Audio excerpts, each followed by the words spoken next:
Carolina Panthers visiting Northwest Stadium. Make sure you have that on your flip card, Kyle. It's Northwest Stadium, man. Coming to play the Burgundy and Gold. And Carolina's not as bad maybe as that record, but they're still not very good. Get us up to speed on all things Panthers. It feels like we've already played an entire season down here again. That's how things go. 6 games in, Bryce Young gets benched after 2. And actually before that, they hired Dave Canales coming up from Tampa. He's worked with Baker. He's worked with Geno Smith, helped Russell Wilson, get an impressive win. You could tell the team was energized. And then they come back and they face the Bengals, and, they played well offensively. But as has become the story, a defense that was already kind of thought to be maybe middle of the pack this year after losing Burns and Luvu, who I'm sure we'll talk more about, they start suffering massive injury after massive injury. Derek Brown goes down week 1 against the Saints, done for the season. They've lost Shaq Thompson for the season, obviously. DJ Wanham, who they signed in free agency, still hasn't played a down yet. Jordan Fuller's been injured. Josie Jewell, the other linebacker, both their starting linebackers are gone at this point. They've been churning the bottom of the roster, trying to find depth. And the defense is just really, really bad right now. They're on pace to give up the most points in a season in the modern NFL in the Super Bowl era. It's really bad from that respect. Offensively, the offensive line's been really, really good, and it should be because they invested more money than anybody else in the NFL into that position. They've been able to run the ball. And Andy Dalton, as Brian and I talked about yesterday, is a professional quarterback. So he has kept them on time. He certainly made some plays. I do think offensively this weekend, and I'm sure we'll talk about it, I think Carolina's going to be able to move the football, but I don't know if they're going to be able to stop. I don't know if they're going to be able to hold Washington under 40 points. Wow. Well, we hope you're right. Yeah. Since Andy has come in, and it just, sometimes we saw it last year. We had Sam Howell, and I mentioned this to you. Jacoby Brissett comes in, and you go, wow, that's how the offense is supposed to be run. Has it allowed other things to happen for him because you're not, trying to do so much to make sure Bryce look good? Oh, absolutely. And I think you saw that. You certainly felt it after the Chargers loss in week 2, 26-3, where they just could not move the football. And there were comments after the game by some of the veterans, like they brought Deontay Johnson in here from Pittsburgh, a guy who, might have been, kind of disruptive in the locker room at times with the Steelers. And, you got some vets in here that really want to win. They want to be given a chance to compete. And they just didn't feel like they had that after 2 weeks. And so, Andy coming in, you could see it right away in Vegas. He starts to unlock Deontay Johnson, made some big plays. The rookie Xavier Legette, Adam Thielen had a big touchdown grab in that game. Unfortunately, he got hurt on that play and has been out ever since.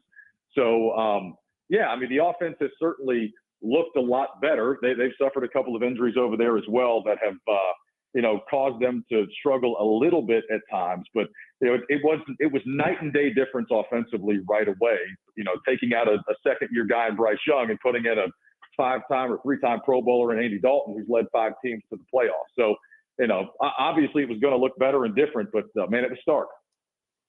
Yeah, it started bad. It seems like they're going to have to trade or get rid of Bryce Young, right? Like they seem, I don't know. It seems kind of broken. Do you see that as well? That's the problem is that you just, I think, used the best word to describe it. It's broken. Who's trading for something that broken? And, I talked to Jake Delhomme about this couple of weeks ago. Jake and I both. He's going to be on the show on Monday. Hey, that's awesome. Jake and I both saw some of the same things last year where Bryce, if you go back and watch last year's tape, Bryce did some things really well that gave you hope that there was something to build on there. But, man, he came out in that very first game against the Saints. And speaking of Jake, they come out first play of the game against New Orleans. They throw the football, interception, right? And it kind of felt like that moment where Bryce just collapsed into, oh, my God, here we go again. And there was this shell-shock nature to the way they played, the way that he looked. He's running out of clean pockets. He's running from things that aren't there. And, that's a sign of a quarterback who, as we've seen in the past, you take enough punishment, you suffer enough failure earlier in your career, it can stick with you when you can't shed it. And I'm afraid I saw right away. I thought that's what it was. Jake said the same thing. I don't know how you fix that. I mean, maybe BMitch has some thoughts on that, but, I don't know how you fix that. I told you yesterday. When he was coming out of college, JP knows I said this. Yeah, he wasn't high on. You're that tall, you're that small, you don't have a lot of speed to be a scrambler. It's hard as hell to be a pocket passer in the league because they're gonna get. Oh yeah, yeah, for sure. Well, let me ask you this because I think it's interesting too. People say, well, he can't see over the line of scrimmage, and we all understand that college to pro is definitely a different game. But height is height.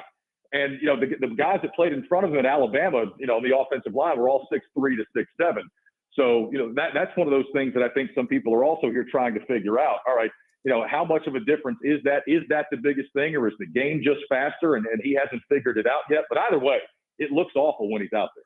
I believe that the thing for him, he is like a Tom Brady without the height. You look at Kyler Murray, you look at Russell Wilson, you go with other guys that are not that tall, they can get inside the pocket. That's what they do. They can run, and then the guys know if you get out of the lane, they get through the gap. They can take it. He doesn't do that. So what they now do, they rush him as a passer, and he's in the pocket. Get hands up. It has to affect him. Oh yeah. Well, that was one of the things that was also a selling point on him too, though, as you probably remember that. His ability to play off script, throwing on the run, moving the pocket, that was one of the strengths that we were sold on.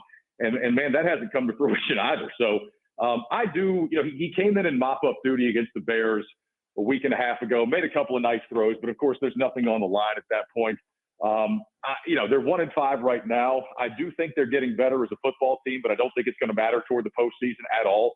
So there will come a time probably around week 11, 12, 13, where I think they go back to him at least one more time to see if sitting and watching from the sidelines, was any benefit to him. I know Steve Smith, Panthers legend. He comes on with me every Monday, and Steve's still a big proponent of, hey, the best thing for him right now is to be sitting on the sidelines, clear his head, let him watch it from another vantage point, let him see that this offense works, and then when you go back to him, hope that some of that sank in.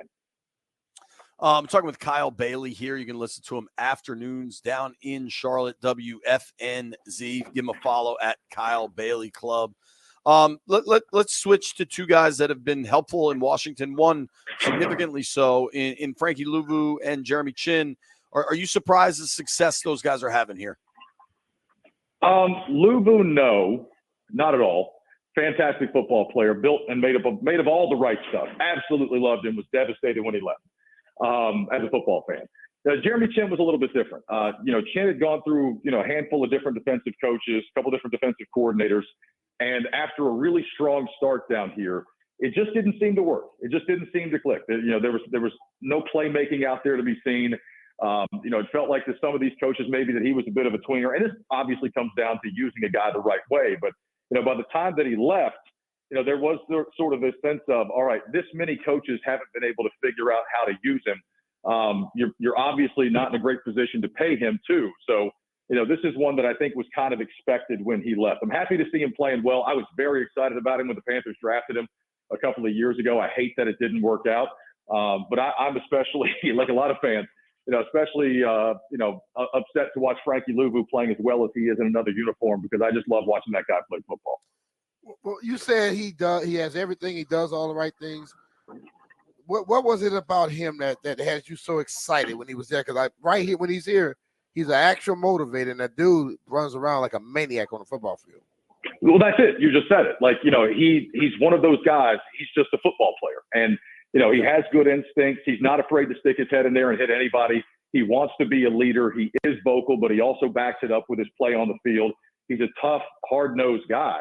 And I just think, you need as many of those types of guys in your locker room as possible. And we felt like all offseason that if they could afford to bring him back, they would try. And they certainly did. I mean, they offered a little bit more money than the Commanders did.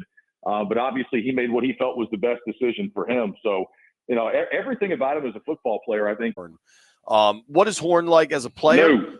No, can't have it. No. Well, no. So I guess he's good. Now he's dealt with a lot of injuries. I assume they've picked up the fifth-year rookie option. Just get us up to speed on Horn, and then if you think they are a seller at the trade deadline. Oh, they're a seller. I just don't think they're selling J.C. Horn. This team has watched and look, we talked about this on the airwaves for months on end. People are tired of watching talent run out the door here because the front office can't properly manage its roster, or doesn't make the right moves in a timely manner. J.C. Horn, the only real complaint about J.C. Horn is that he's had a tough time staying healthy the first couple of years of his career. And it's a big one, right? You have to be able to stay healthy. And he's always going to be compared to Patrick Surtain because those guys, were taking a couple of selections apart. But, J.C. Horn can play. And, not only do we want to just see J.C. Horn stay healthy for 16 to 17 games down here, it would be nice to see J.C. Horn paired with a consistent pass rush. And while nobody thought this pass rush was going to be elite this year, if you kept Jadeveon Clowney, Derek Brown, A'Shawn Robinson healthy, and DJ Wanham, who hasn't played yet, was out there on the field coming off of 8.5 sacks, you felt like you had a chance to at least be disruptive, which of course helps your back end. So JC's a big physical corner. He can run with and cover anybody in the NFL. And I think they'd be insane to go trading him at the trade deadline. And I don't think they have any interest in it, to be quite honest with you. All right. So we can all shut up about that one. No, listen, I've been wrong before. I mean, next week you can be laughing because this guy in Charlotte said they weren't trading J.C. Horn, and here he is. So, it happens. But, I don't think they have any interest in trading J.C. Horn. Okay. Well, then let's wrap it up relatively simply. What do you think happens on Sunday? Commanders win a shootout. I'm hopeful. I guess never hopeful to lose, but last week against the Falcons, I predicted the final score was 38-24. It's not often I predict NFL teams to score close. Yeah, but this defense just is what it is, guys. You got guys getting after the quarterback down here that nobody's ever heard of. The starting linebackers are hurt, and one of the backups, Claudin Sherrillis, who's actually he's a player. He's a really talented guy. He's banged up this week and didn't practice yesterday either. So Ejiro Evero is truly being asked to make chicken salad out of what, and I just don't know how he's going to do it. Now the good news is they should be getting some guys coming back healthy over the next couple of weeks. I just don't think it's going to be in time for this Sunday. It's the highest total on the books this weekend, or tied for the highest total on the books this weekend, depending where you're shopping. Pretty damn interesting, man. I don't know that Washington. How good is Chuba? Good. Chuba. Very good. Very good. Yeah. And with good O-line. Really good.